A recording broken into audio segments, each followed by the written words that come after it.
nossos convidados. A gente recebe agora o Denis Medina, economista e professor da FAC, que está chegando aqui junto conosco para esta entrevista, esse bate-papo. Muito obrigada, professor, seja muito bem-vindo.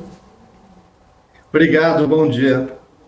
Obrigada. Bom, para a gente começar, gostaria de falar um pouco sobre os recursos federais, esses benefícios sociais, tudo isso, quais os impactos que esse pacote pode acabar causando em relação à questão do teto de gastos, recriação do auxílio emergencial, vale para os caminhoneiros autônomos. Por um outro lado, existe uma cobrança também muito grande por parte desta categoria, quando o governo acabou ali trazendo a informação de um valor menor, foi muito criticado, aí agora aumentou o valor, também tem outras críticas. É uma situação que acaba sendo até muito delicada, mas a gente vai vendo aí toda essa questão se movimentando no noticiário, enfim.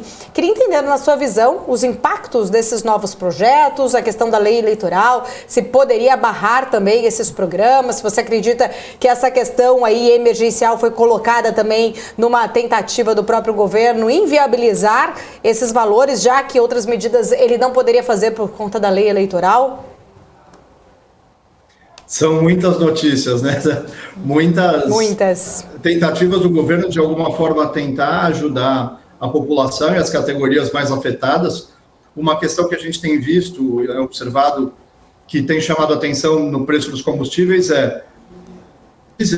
ultrapassou o preço da gasolina, Então, isso era uma coisa que não é comum de acontecer, na verdade bem raro, mas é um fenômeno que a gente viu acontecer agora. O diesel está mais caro que a gasolina, e não é só no Brasil, Eu tenho familiares que moram fora, e eles também me reportaram dos Estados Unidos e da Europa que também o diesel está mais alto que a gasolina. Então, isso é um efeito global, Não é só o Brasil que vem sofrendo com a alta dos combustíveis e com esse fenômeno a mais, que é o aumento do diesel frente à gasolina. Portanto, quando o governo vem com algum tipo de auxílio direcionado especificamente aos caminhoneiros, é uma tentativa de ajudar a cria. Talvez não seja a melhor forma disso, porque no final o preço dos combustíveis entra na composição de custo de todos os produtos que são transportados e dessa forma acaba impactando o consumidor final. Mas é uma forma que ele está buscando aí tentar compensar, já que existia e existe, a gente está observando que tem ali uma resistência dos governadores frente à redução do ICMS, com a questão da perda da arrecadação.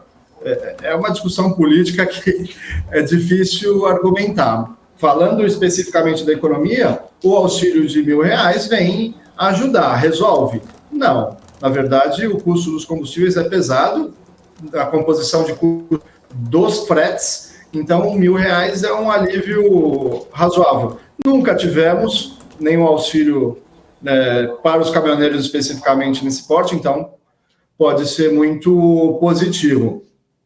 Impacto disso na lei eleitoral, na minha visão, o que mais preocupa e o que precisa ser olhado com atenção exatamente é a lei de responsabilidade fiscal. A gente tem um teto de gastos e o governo tem aumentado benefícios, justamente olhando para o aumento de arrecadação que tem demonstrado porque a economia vem crescendo.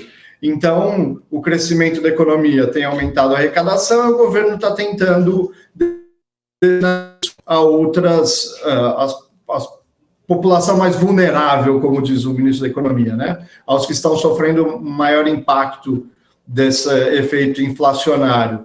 Então, é positivo. A questão da lei eleitoral, acho que o impacto maior, na verdade, é em cima da questão da lei de responsabilidade, do teto de gastos para não exceder. Então, é isso que a gente está observando nesse momento. Professora, a possível troca ali da PEC do ICMS ali por aumento do Auxílio Brasil foi uma reviravolta ali nessas articulações da PEC 16. O governo e o Congresso acertaram ali em turbinar o Auxílio Brasil em R$200 por mês, até R$600 por mês até o final do ano, em vez de usar o valor inicial ali que a União repassaria aos estados que adotassem uma alíquota zero do ICMS até dezembro para o diesel e para o gás. Como que é a postura dos governadores tem influenciado nessa mudança? A gente viu hoje o Rodrigo Garcia, governador de São Paulo, já fazendo esse anúncio dessa redução, em que deve haver a redução ali de até 18%, diminuindo, né, de 25% para 18%. Como é que você enxerga toda essa questão? O governo de São Paulo, na verdade, está se enquadrando aí nessa lei que foi sancionada semana passada sobre o limite de ICMS, sobre as questões essenciais, entre elas o combustível, né? E aí, a proposta do governo é o seguinte: vamos zerar a alíquota, que a gente diminui o custo dos combustíveis e eu compenso os estados de outro lado. Como fica meio, na minha visão, sem alternativa para o governador, por que não vai reduzir? Se o argumento é, vou perder a arrecadação, e o governo falou assim, não vai perder, eu te reponho a arrecadação. E aí os governadores ficam sem argumento, então começam a protelar e fazer alguma coisa, o governo fala assim, tudo bem, não é por esse caminho, vamos buscar outro. Então, assim, de alguma forma, a gente vê o governo federal empenhado em tentar aliviar a pressão inflacionária, tentar ajudar a população que vem sofrendo com isso, porque a grande questão que se observa é a massa salarial aumentou porque tem mais gente trabalhando, mas a média da remuneração não subiu o tanto que a inflação subiu, né? Alguns produtos que a gente vê subiram acima da inflação, e o salário, sim, ele vai aos pouquinhos, né? O principal reajuste de salário é quando tem dissídio pelos sindicatos, pela categoria. Isso acontece uma vez por ano, e aumento dos tributos, aumento dos preços, a gente vê isso recorrente. Então, é uma forma, né, do governo tentar sair desse impasse com os governadores. No final, os governadores vão ter que se enquadrar nessa lei que surgiu da semana passada, de um teto de 18%, e o governo buscando alternativas, né, dessa forma que eu vejo. Agora, uma coisa que também é importante lembrar é que os estados estão preocupados com perda de arrecadação, justificadamente, porque eles precisam cumprir orçamentos também. Porém, no ano passado, com a inflação, com o aumento do preço dos combustíveis e, consequentemente, os tributos estão atrelados ao preço, a maioria dos estados fechou com superávit. Então, fechou ali com uma sobra de caixa, que foi esse aumento esperado dos combustíveis e, consequentemente, da arrecadação em cima deles. Existe essa possibilidade dos estados também fazerem algo para ajudar nessa questão de inflação, mas as forças políticas, nesse momento, falam muito alto, principalmente num ano de eleição. Então, precisamos olhar isso com atenção. Inclusive, falando em relação à inflação, né, professora? A inflação medida aí pelo IPCA 15 acabou acelerando 0,68% agora. O resultado veio um pouquinho ali acima da estimativa do mercado financeiro. O aumento do preço aí não tem dado trégua, e a gente sabe que tem pesado muito a questão também dos combustíveis, né? Nessa questão toda da inflação.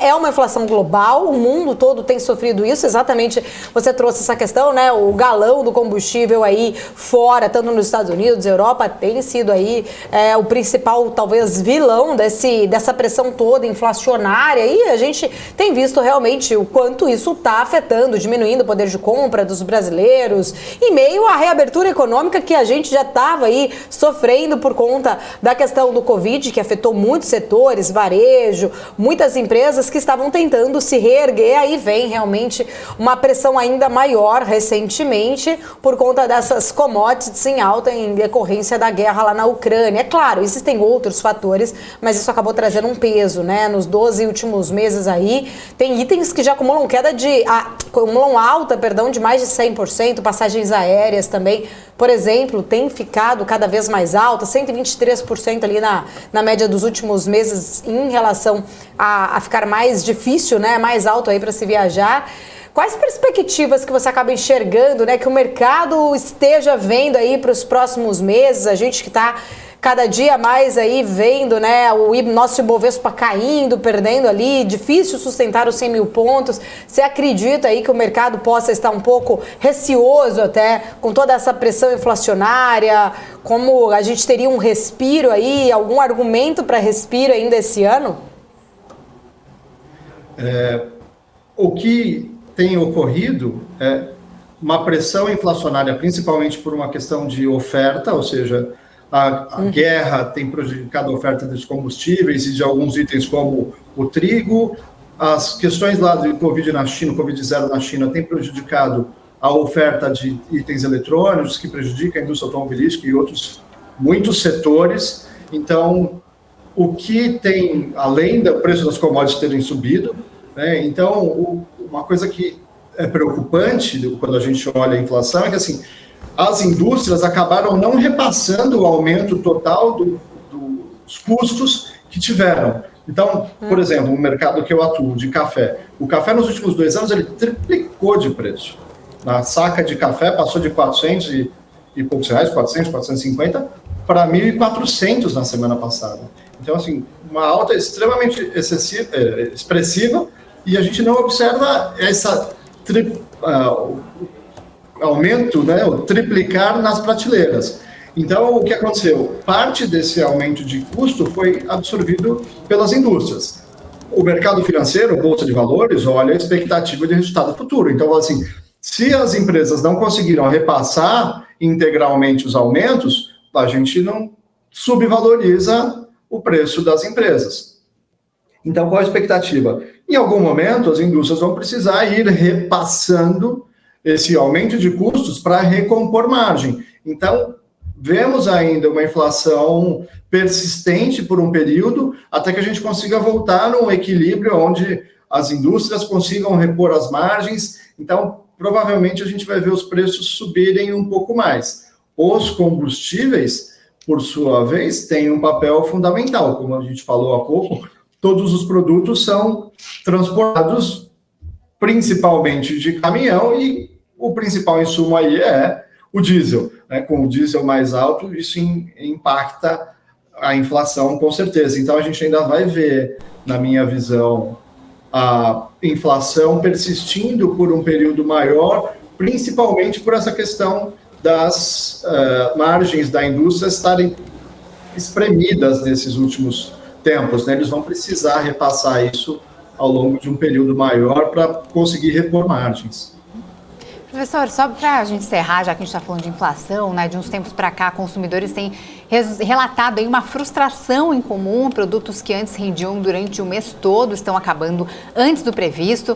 Não quer dizer que o consumidor está usando mais sabão em pó ou algumas colheradas a mais, né, na hora de passar o cafezinho de manhã, né, que o produto está diminuindo de tamanho, né, a gente viu muitas reportagens, inclusive, mostrando isso, que não só o tamanho, mas também a qualidade, por conta dessa inflação, né, para não ter que passar totalmente o preço para o consumidor. O fenômeno se tornou aí tão usual que ganhou até um apelido de reduflação, o neologismo ali que soma redução com inflação e que tem despertado a ira de consumidores no Brasil afora. O que explica essa movimentação no consumo? Isso impacta na inflação do país também?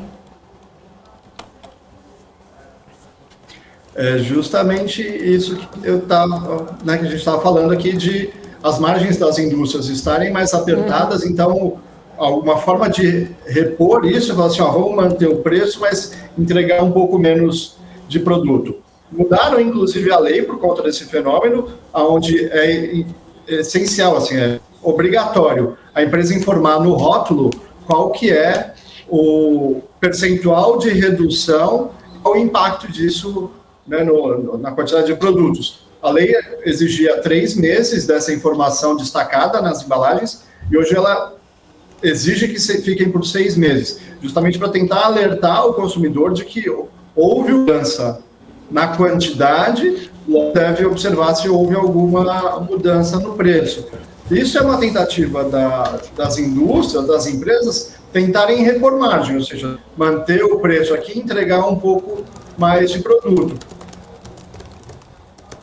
Porém, existe um outro problema associado, que é as embalagens também acabam compondo o custo. Então, eu entrego menos produto com basicamente a mesma embalagem, o mesmo custo de embalagem. Eu estou entregando mais embalagem pelo mesmo preço, coisa que não é utilidade do consumidor, né? Não precisa da embalagem, é só para transportar, para chegar em casa.